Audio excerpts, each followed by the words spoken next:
Carta aos Gálatas, capítulo 6.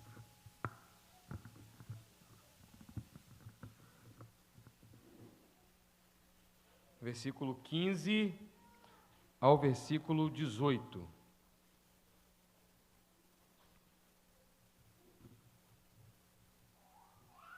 A despedida do apóstolo Paulo, um chamado à fé, à unidade e à esperança. Um chamado à fé, à unidade e à esperança.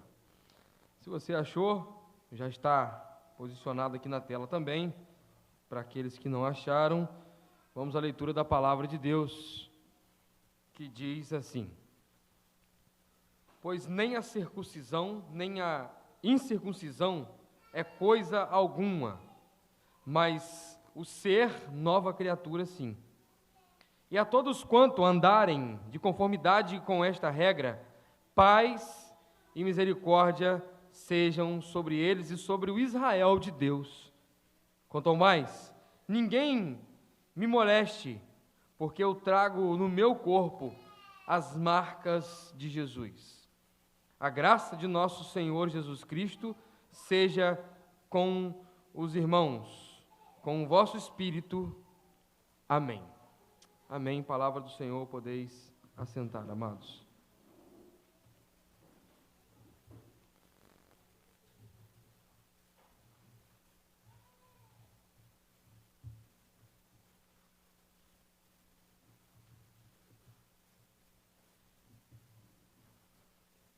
Vamos orar nesse momento. Senhor, dá-nos graça, Deus, para recebermos a sua palavra. Venha de encontro aos nossos corações e atue poderosamente em nosso meio, na ação do seu Espírito Santo, através da pregação da sua palavra, Deus.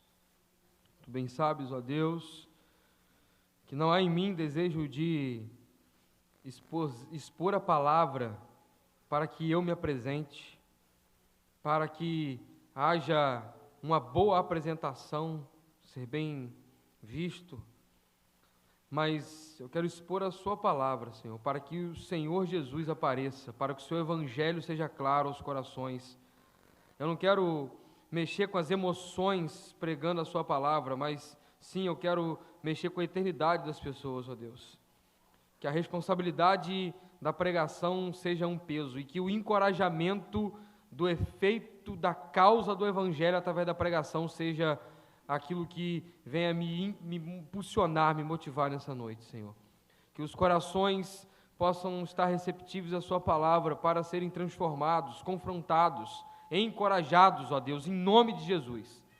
Eu lhe suplico, ó Pai, que nada nessa noite venha estar atrapalhando a transmissão da sua palavra, Deus. E que cada um, desde do mais pequenino até o mais idoso, possa sair daqui edificado por sua palavra.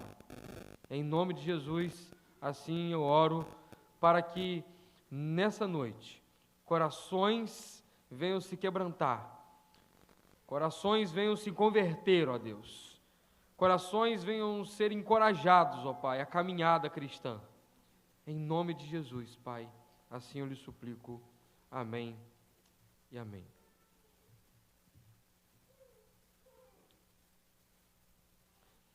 Meus irmãos, uma boa caminhada fizemos até aqui.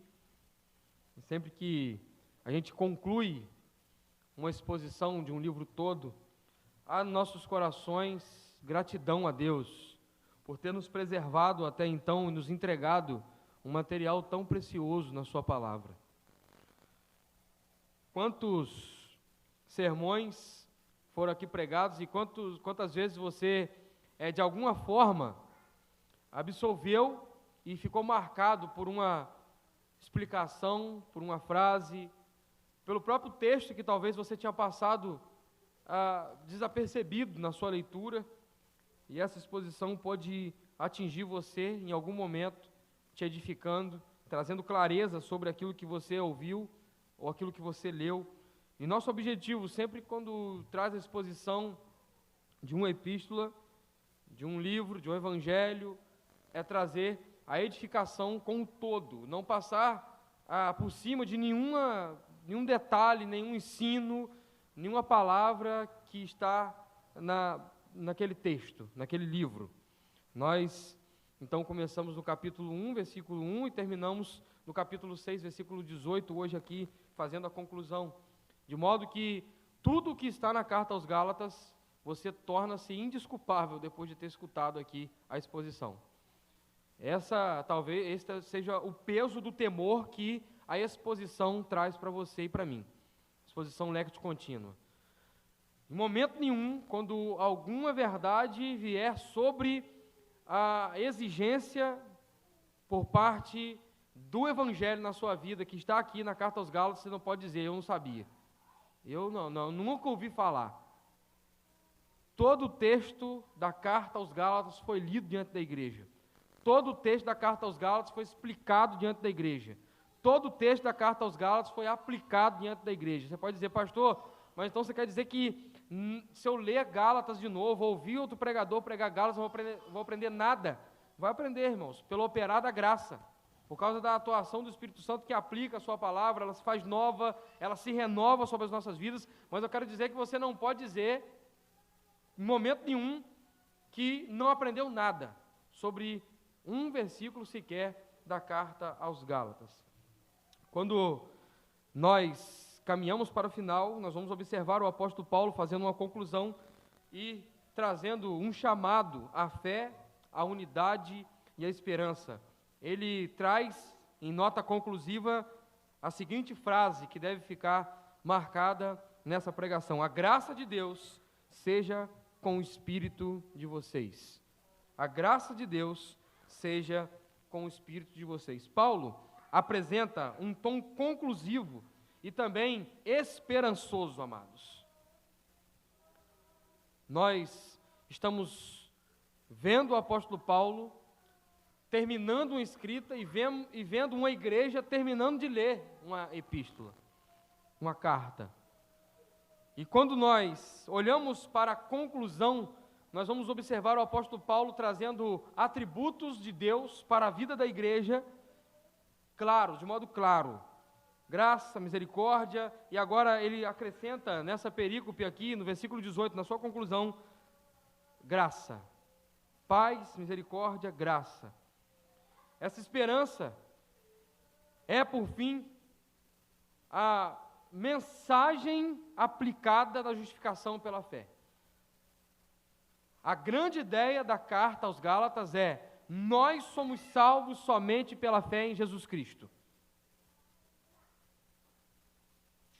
Essa é a ideia da carta. E qual é o resultado que isso deve produzir na vida da igreja? É esperança. Esperança para aqueles que são atacados pelo falso evangelho, esperança para aqueles que estão sendo enganados ouvindo o falso evangelho, esperança para aqueles que estão se colocando como inimigos da igreja, para que esses possam se converter ao verdadeiro evangelho e abandonar o ensino e a prática do falso evangelho, esperança para um povo que, ao ouvir o precioso evangelho, possa se converter a Cristo Jesus e colocar sua fé somente nele. Esperança é um dos tons principais da pregação do evangelho. Você não pode olhar para a pregação do evangelho e para o anúncio das boas novas simplesmente com um tom que condena quem rejeita, mas o principal objetivo da pregação do evangelho é esperança para aqueles que se arrependerem e depositarem a sua fé unicamente em Jesus Cristo. Muitas vezes somos tentados e ao ler uma carta que Martinho Lutero diz que quando você lê, escuta barulhos de trovões e raios, nós somos muito conduzidos, muitas vezes, por ter um tom muito agressivo do evangelho. E, de fato, Paulo está sendo enfático, firme, ele está trazendo um tom bem severo no combate ao falso ensino. Mais de tudo, o apóstolo Paulo traz uma conclusão esperançosa. Esperançosa. Nós não podemos nos deixar dominar por um sentimento doloroso, cruel no ensino do evangelho. O ensino do Evangelho, sim, é duro, porque as boas novas começam com as más notícias. O homem é um pecador miserável e vai para o inferno se ele não se converter. Mas não para aqui.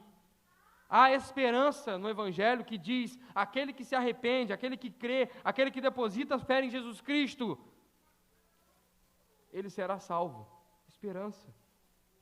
Por isso, uma conclusão esperançosa, uma conclusão que nos faz olhar para a verdade do Evangelho cheio de desejo de propagá-lo e anunciá-lo para ver pessoas se convertendo.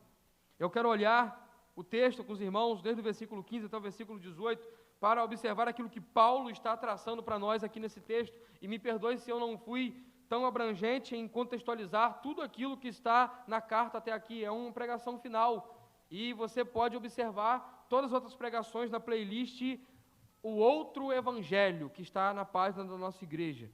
Você pode também compartilhar toda a playlist com alguém que talvez você compartilhou uma mensagem e conversou com você sobre essa mensagem.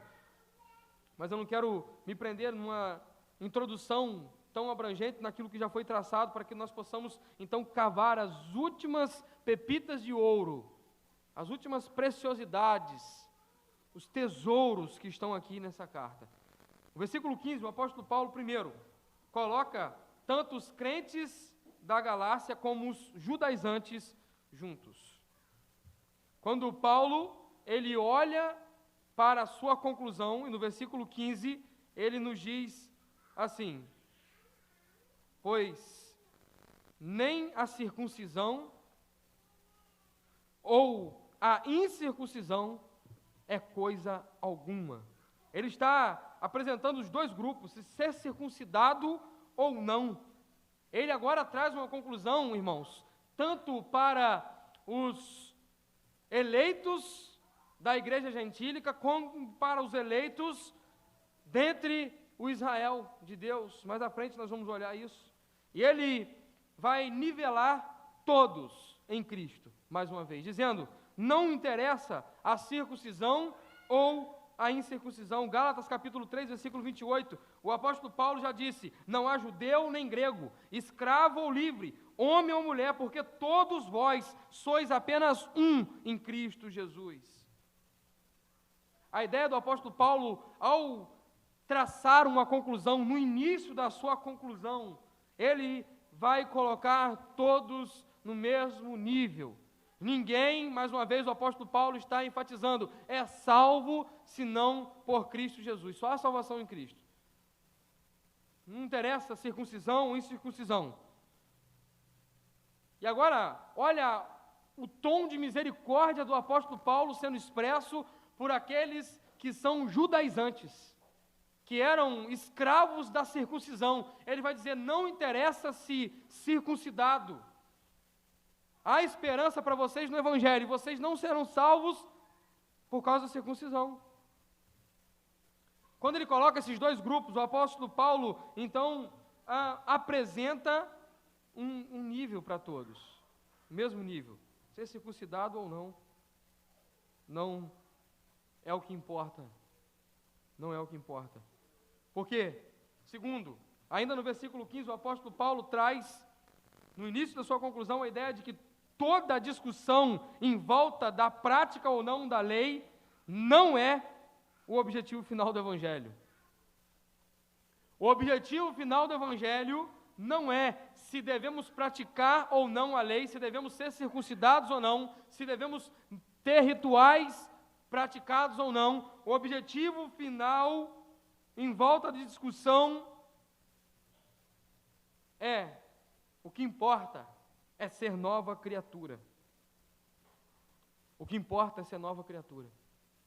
O apóstolo Paulo aqui não está tentando dizer: olha, vocês que são da circuncisão estão completamente sem esperança. Ou dizer: vocês que estão no Evangelho da Graça, no Evangelho que foi pregado, não o Evangelho da circuncisão, o Evangelho da salvação pela fé, vocês podem estufar o peito de vocês e dizerem: olha, recebemos uma pregação e temos aqui a garantia para ganhar uma discussão. O apóstolo Paulo está dizendo, a pregação do evangelho da graça, o objetivo final é fazer do homem nova criatura, é transformá-los em Cristo Jesus. Gálatas capítulo 3, versículo 26, agora diz assim, porquanto todos vós sois filhos de Deus, por meio da fé que tendes em Cristo Jesus, não é por meio da prática da lei, ou não é porque eles receberam a mensagem que fazem eles se colocar sobre ninguém,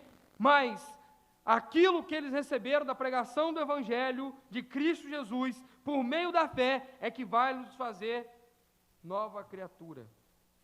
Então, Efésios capítulo 1, versículo 5 diz assim, Deus em seu amor nos predestinou para sermos adotados como filhos por intermédio de Cristo Jesus, segundo a sua benevolente vontade. Segundo a sua vontade benevolente. Ele nos predestinou para sermos adotados como filhos. Aquele da circuncisão, aquele da incircuncisão, somente pode receber a adoção por meio de Cristo Jesus. E por meio de Cristo Jesus apenas, eles poderão ser salvos. Olha Gálatas capítulo 4, versículo 4 e 5, Paulo diz assim, todavia, quando chegou a plenitude dos tempos, Deus enviou seu Filho, nascido de mulher, nascido também debaixo da lei, para resgatar os que estavam subjugados à lei, a fim de que recebêssemos a adoção de filhos.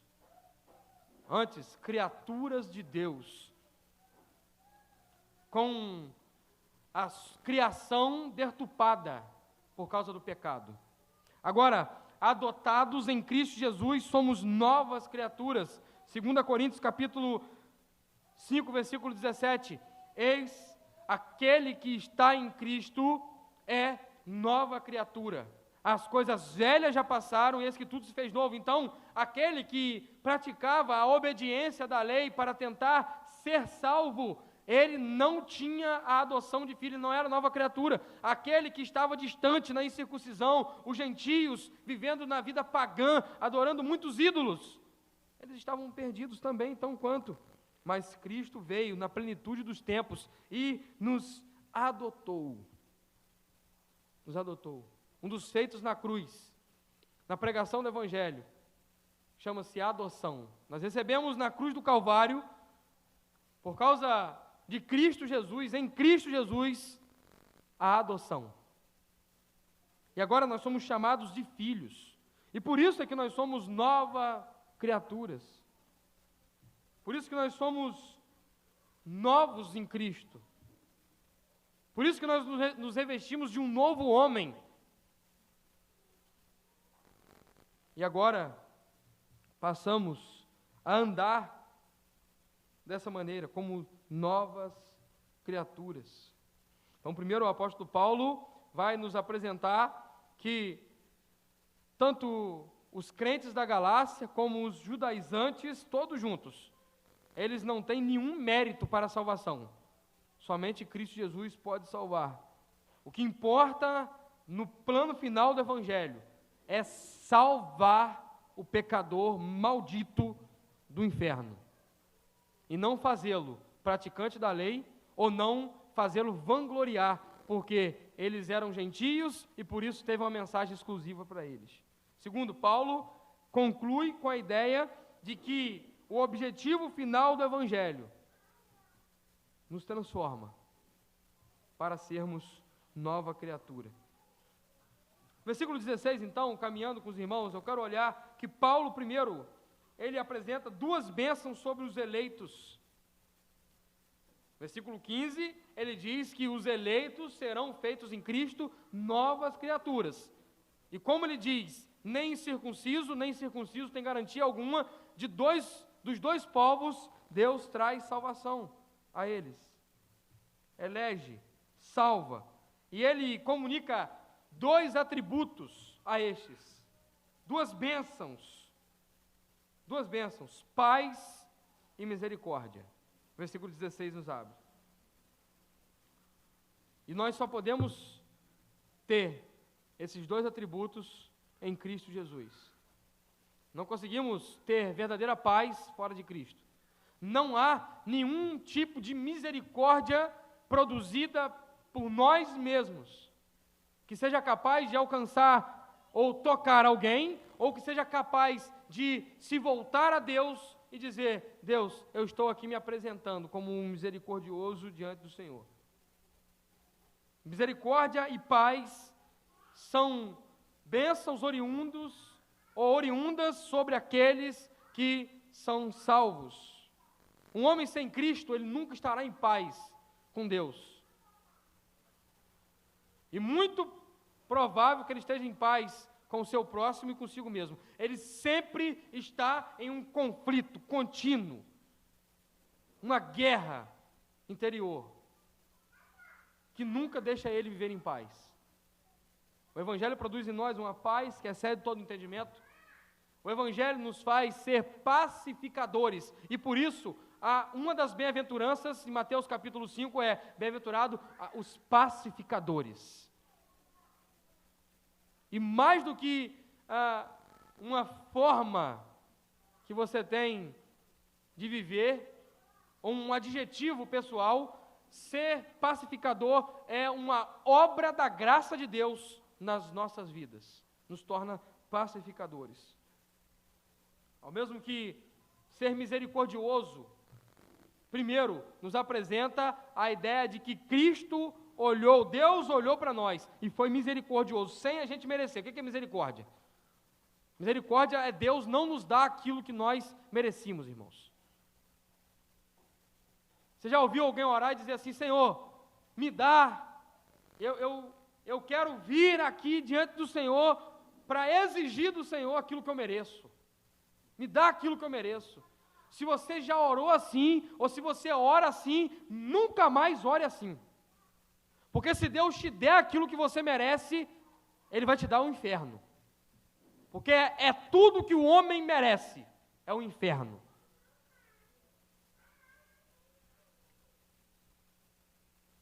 Por isso a salvação é algo que nós não merecemos, é graça. E Deus, Ele é misericordioso quando Ele olha para nós e Ele, ao invés de nos dar o inferno, Ele nos livra do inferno. Isso é misericórdia de Deus. Por isso só os eleitos receberão paz e misericórdia. Por isso só aqueles que se arrependerem dos seus pecados e crerem no Senhor Jesus Cristo receberão misericórdia. Você não merecia estar aqui. Você não merecia a salvação. Você não fez nada para conquistar a salvação. Você não merecia estar diante de Deus. E Ele foi misericordioso. Ele comunicou com você a sua misericórdia. A sua misericórdia. Essas duas bênçãos, paz e misericórdia, são reflexo ou refletidas sobre os eleitos que se arrependem. Mas também essas duas bênçãos são provenientes da salvação e também são frutos da obediência. Essas bênçãos são provenientes da salvação. Só os salvos desfrutarão de paz com Deus e receberão a misericórdia de Deus. Mas também, paz e misericórdia são frutos da obediência. Por quê? Paulo segue dizendo no texto, versículo 16, paz e misericórdia sobre os que andam conforme essa regra. Paz e misericórdia sobre os que andam conforme essa regra. Aqui traz a ideia de obediência àquilo que está estabelecido pelo Evangelho, irmãos.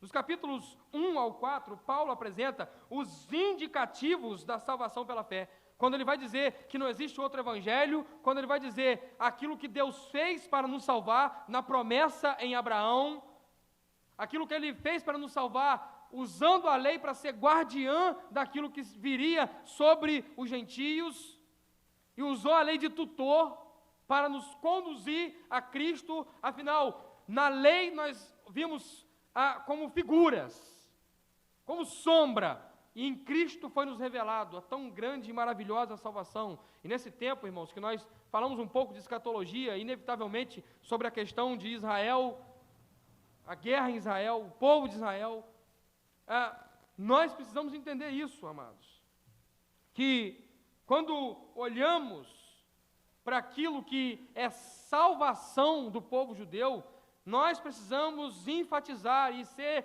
assim, bem firmes e enfáticos com relação a isso. Nenhum homem na terra, em nenhum tempo da história, foi salvo a não ser por Cristo Jesus. Ou tudo que nós ouvimos do Evangelho e pregamos do Evangelho é mentira. Em todo o tempo da história, em todas as eras, em todos os povos, em todas as raças, também nos judeus, nenhum homem foi salvo senão por Cristo. Então, como foram salvos aqueles antes de Cristo vir? Eles foram salvos na expectativa de Cristo. Eles nutriam em seus corações a expectativa da vinda de Cristo, e por isso eles foram salvos. Os nossos irmãos do Antigo Testamento não foram salvos porque guardaram a lei? Não, porque senão um adventista podia ser salvo hoje só porque guarda a lei. Pastor, então, lá no Antigo Testamento não foi porque ofereceram um cabrito em sacrifício no dia da expiação que o homem foi salvo? Não foi porque senão se a gente degolar um cabrito hoje, estava garantido na salvação, era mole.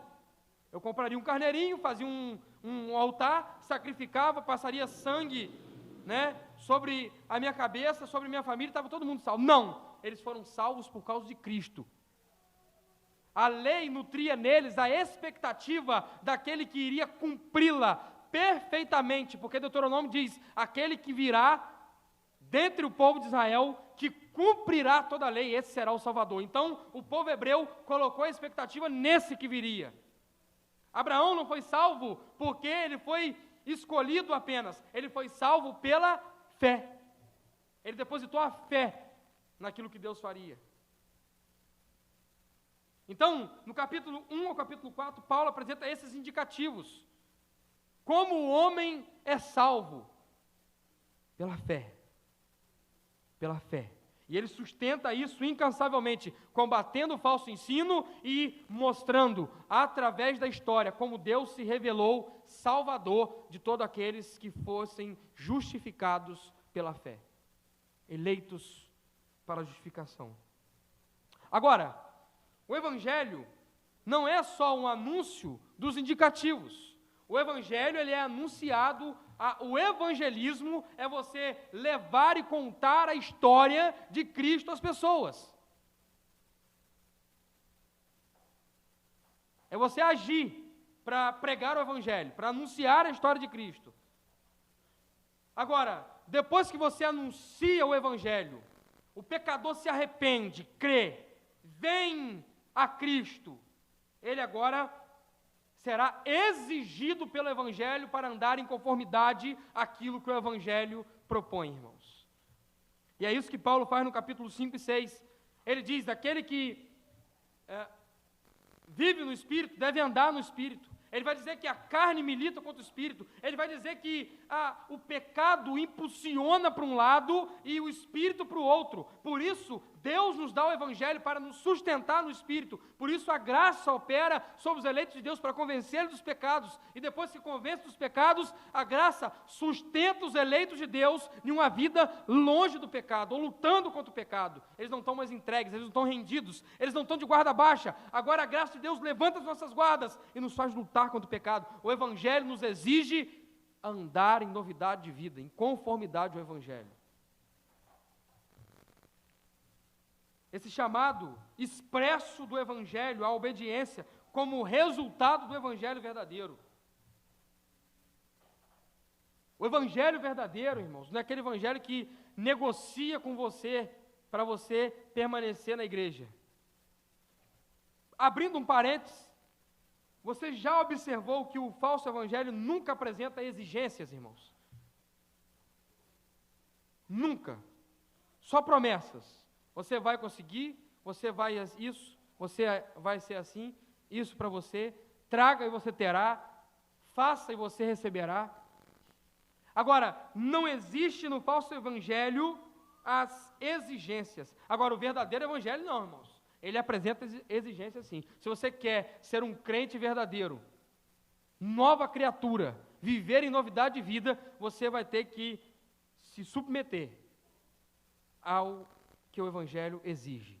Senão você vai ser meramente um religioso que está tentando achar um lugar para você ancorar a sua falsa crença ou a sua própria salvação. A minha própria salvação, o meu jeito de ser salvo. Quantas e quantas pessoas nós não conhecemos assim, irmãos? Quantas e quantas pessoas? Agora, nós vamos observar também que Paulo vai nos apresentar essa verdade que, embora existam povos distintos, não há distinção para a salvação. Preste bem atenção nisso, irmãos. Preste bem atenção. Eu vi um vídeo agora, antes de sair de casa, pouco antes de sair de casa, emocionante. Emocionante. Soldados israelitas, eles vão para a missão com bolas de futebol. Estão entrando na Palestina. Olha como que naqueles soldados ali existe uma missão muito além de explodir alguém. Eles estão fazendo as incursões levando bolas de futebol.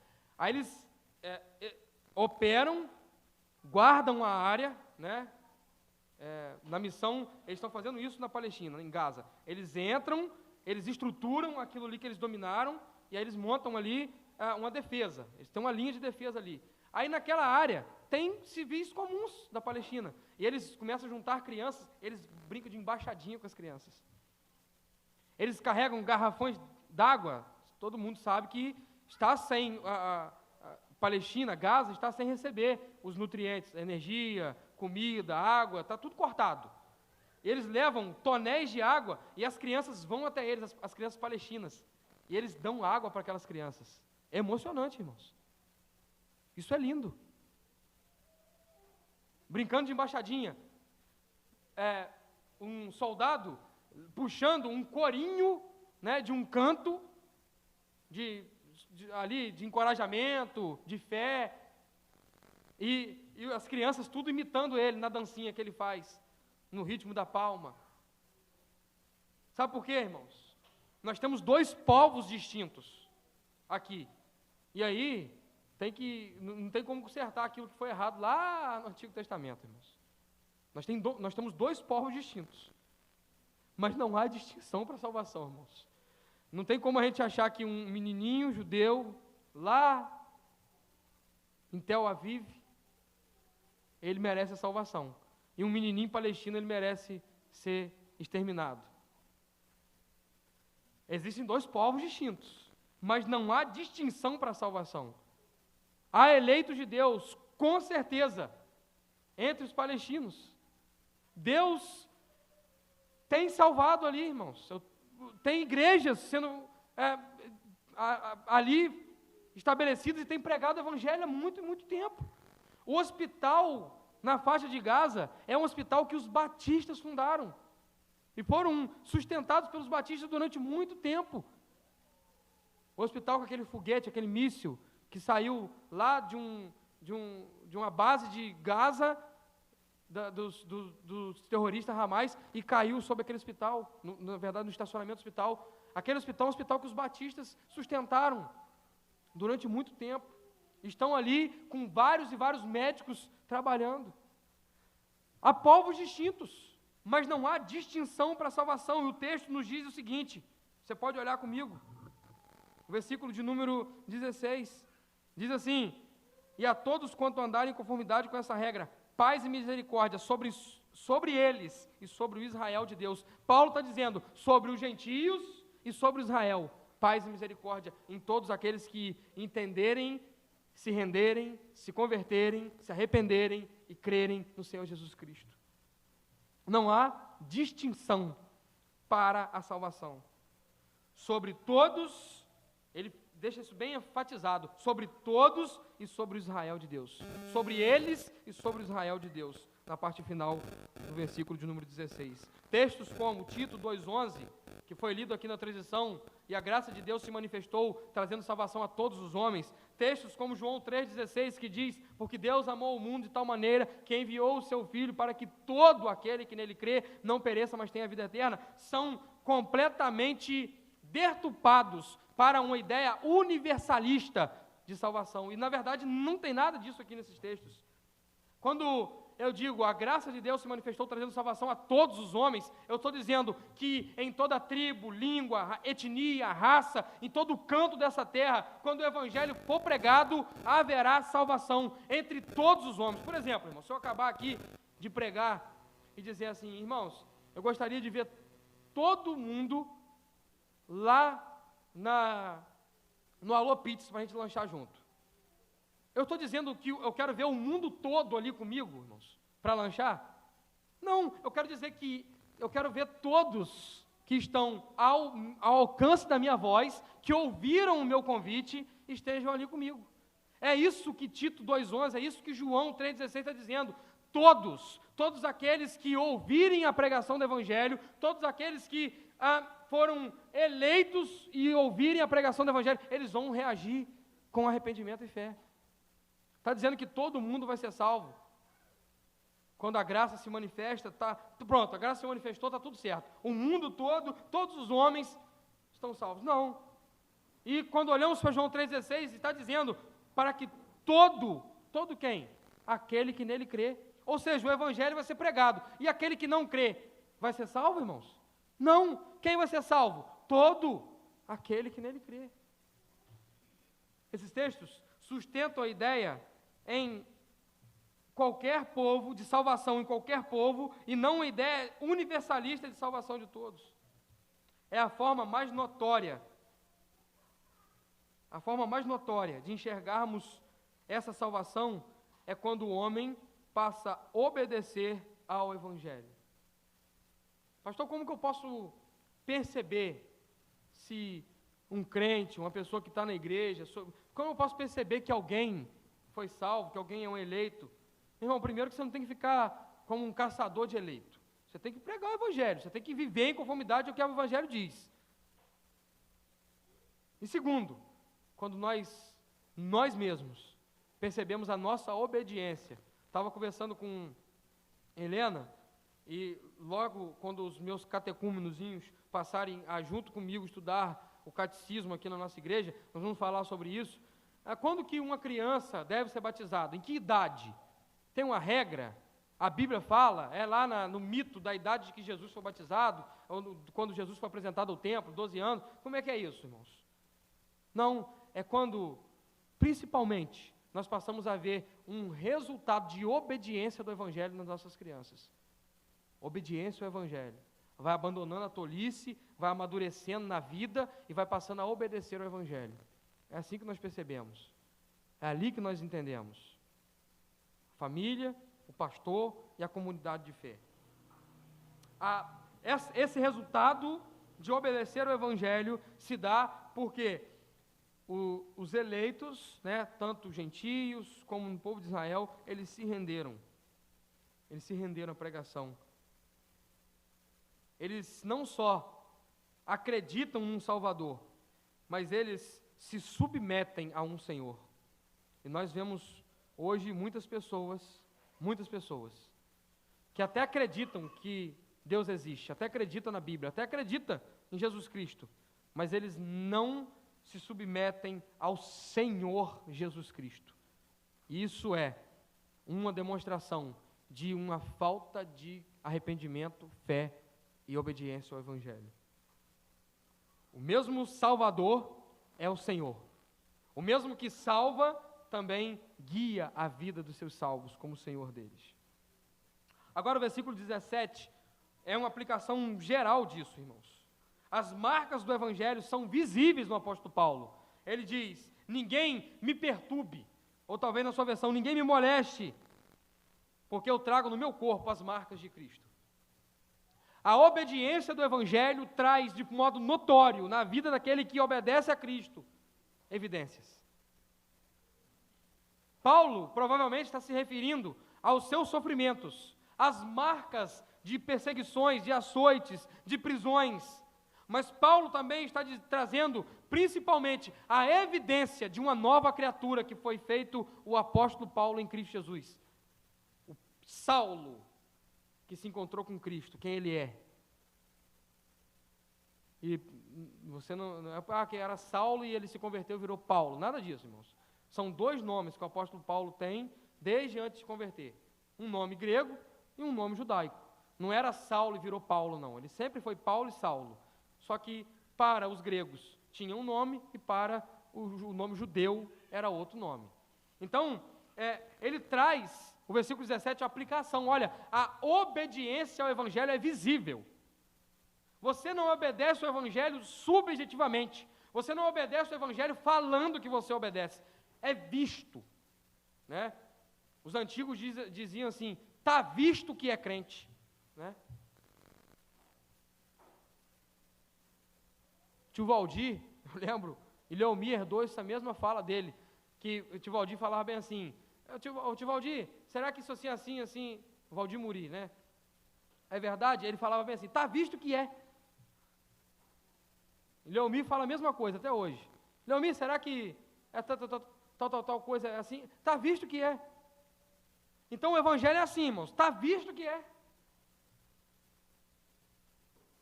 As marcas do evangelho na vida do crente, está visto.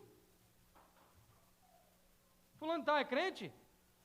Olha, ele falou que é. Não, irmãos, fulano de tal é crente? É sim. Eu estou vendo como é que ele anda. Carlos Júnior é crente? É sim, eu vejo como é que ele trabalha. Eu vejo o profissional que ele é.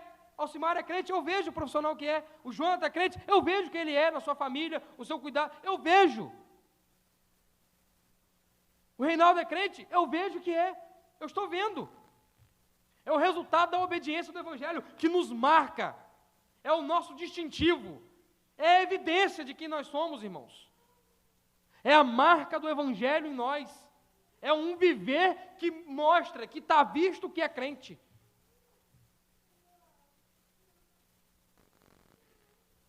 Nós precisamos nos preocupar com isso, tá, irmãos? Como nós nos apresentamos em uma sociedade decaída, depravada, imoral, adúltera, insubmissa, uma sociedade que está completamente perdida nos seus pecados. Como que nós nos apresentamos? Porque as pessoas estão ouvindo, igreja que não falta, e São Fidélis que o diga. O peso sobre o julgamento de Deus sobre São Fidélis vai ser bem rígido, irmãos. Porque o que não falta em São Fidélis é a igreja. Agora, sabe uma coisa que me incomoda muito em São Fidélis? É ver os crentes na prática, espejando o evangelho sobre a nossa sociedade, irmãos. E aí eu estou te incluindo nessa também. Eu estou te colocando nessa também. Estou te responsabilizando por isso também, em São Fidélis. As pessoas escutam de esquina em esquina algum irmão, alguma pessoa pregando. As pessoas ligam a Rádio Coroados AM 1510 kHz e está lá Ministério da Oração e está lá Alimento Espiritual. As pessoas andam e os comerciantes são crentes. Os donos de comércio são crentes. Os profissionais são crentes.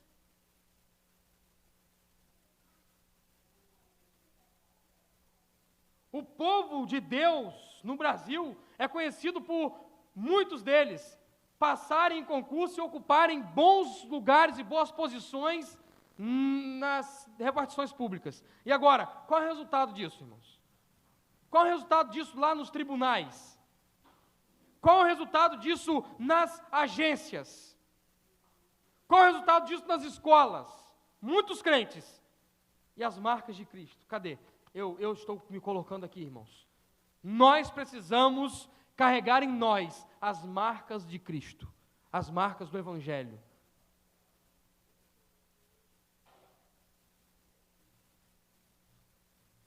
A conclusão da despedida é também uma definição da ideia geral da carta.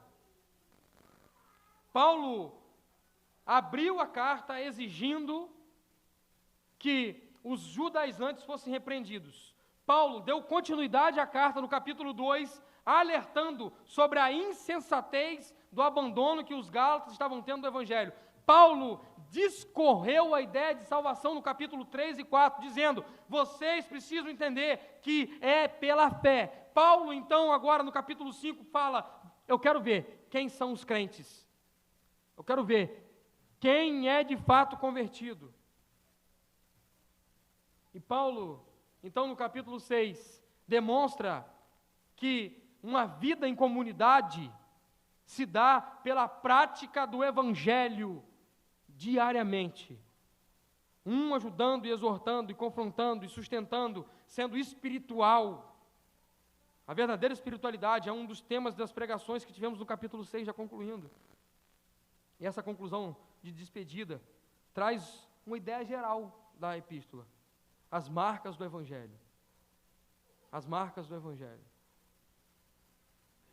O último versículo do capítulo 1 diz, e eles glorificavam a Deus por minha causa, porque viram a transformação, viram o que Deus fez na vida do apóstolo Paulo.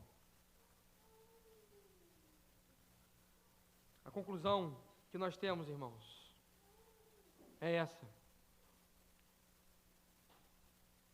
A graça de Deus opere em vocês, versículo 18.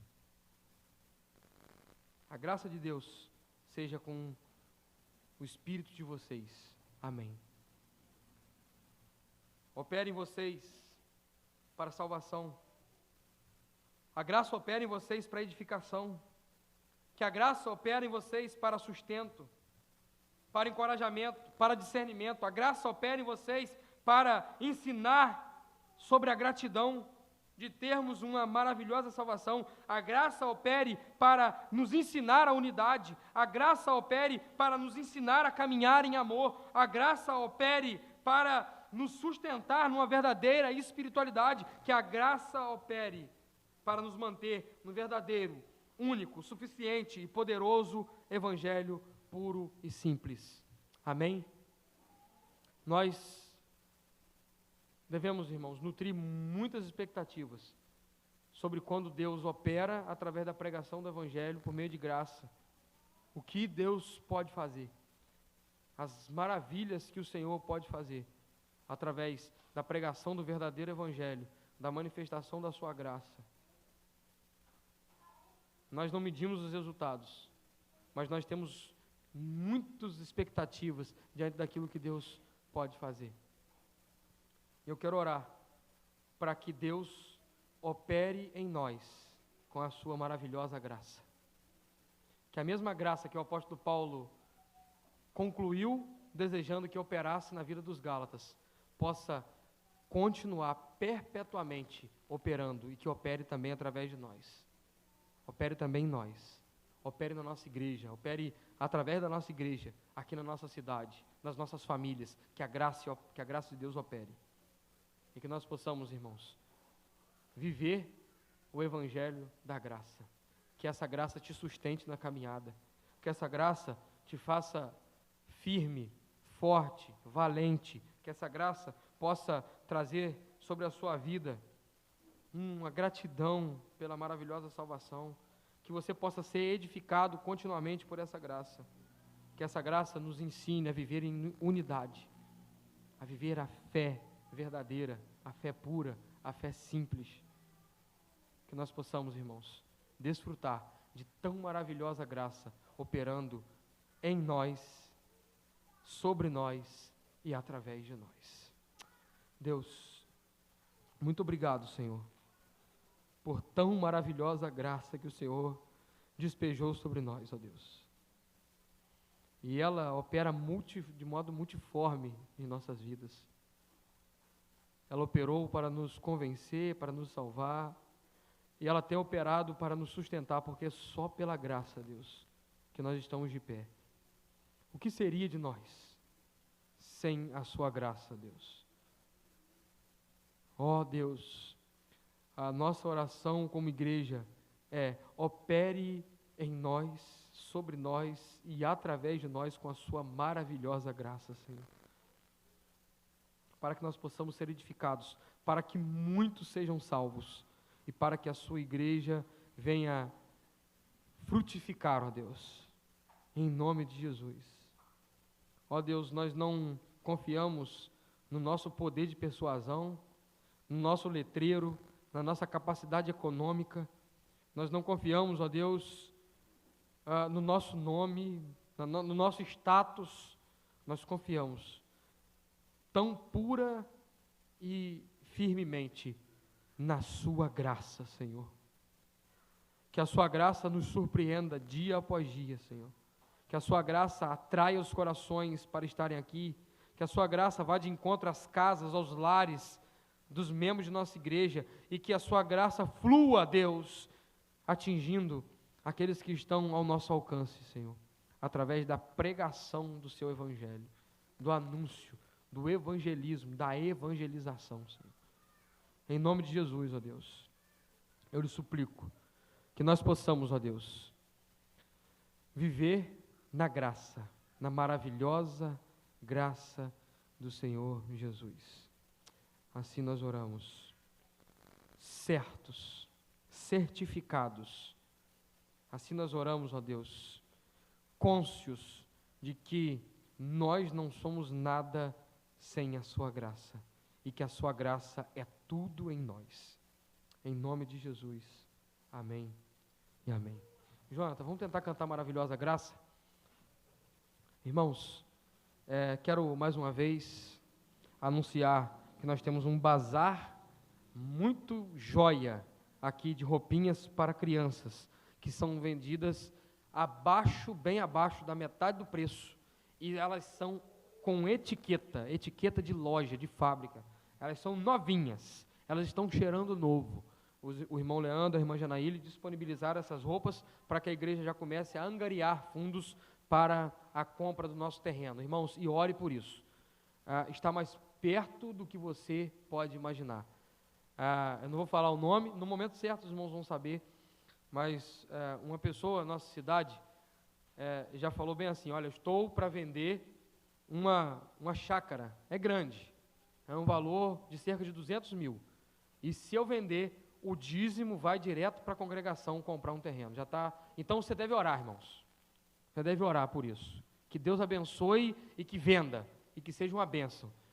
Então, já esteja se preparando, porque logo, logo nós já começaremos a ser intencionais na compra do nosso terreno. Eu já conversei com 3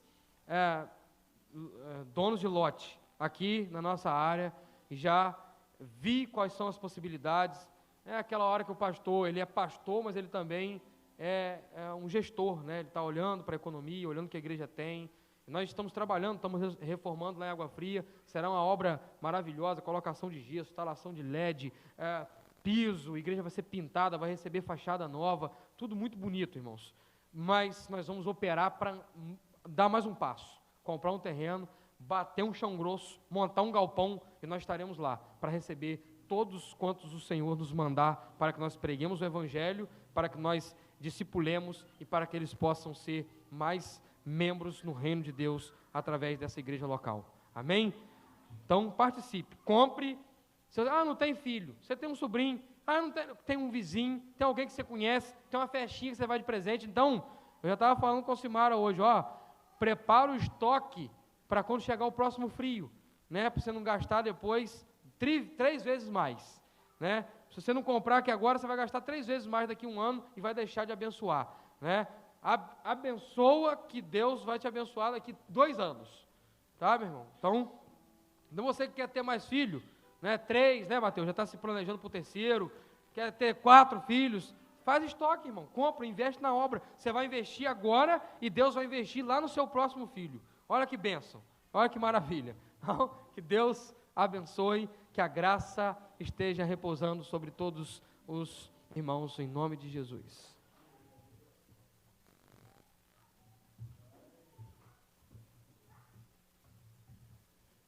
Versão do HCC 193, vamos louvar ao Senhor para encerrarmos.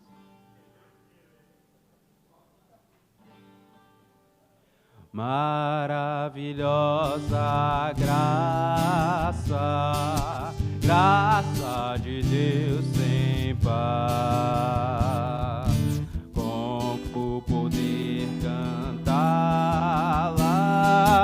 como hei de comer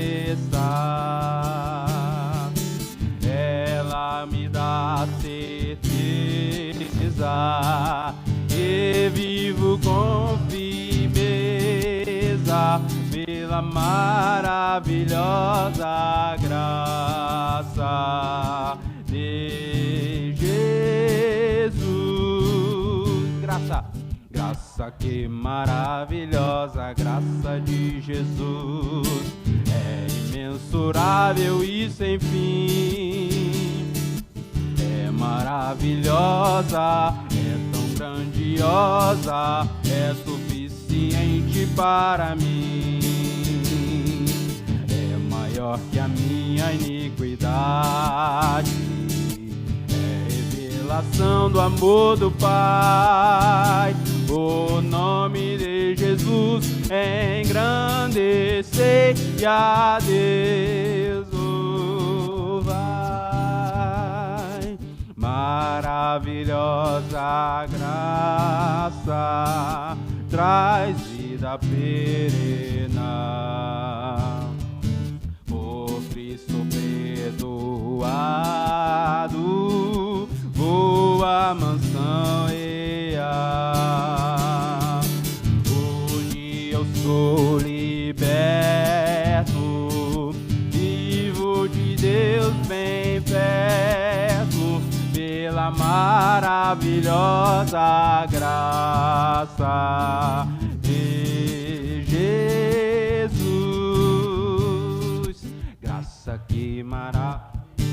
Graça de Jesus é imensurável e sem fim, é maravilhosa, é tão grandiosa, é suficiente para mim, é maior que a minha iniquidade, é revelação do amor do Pai. O nome de Jesus engrandecei e a Deus louvai.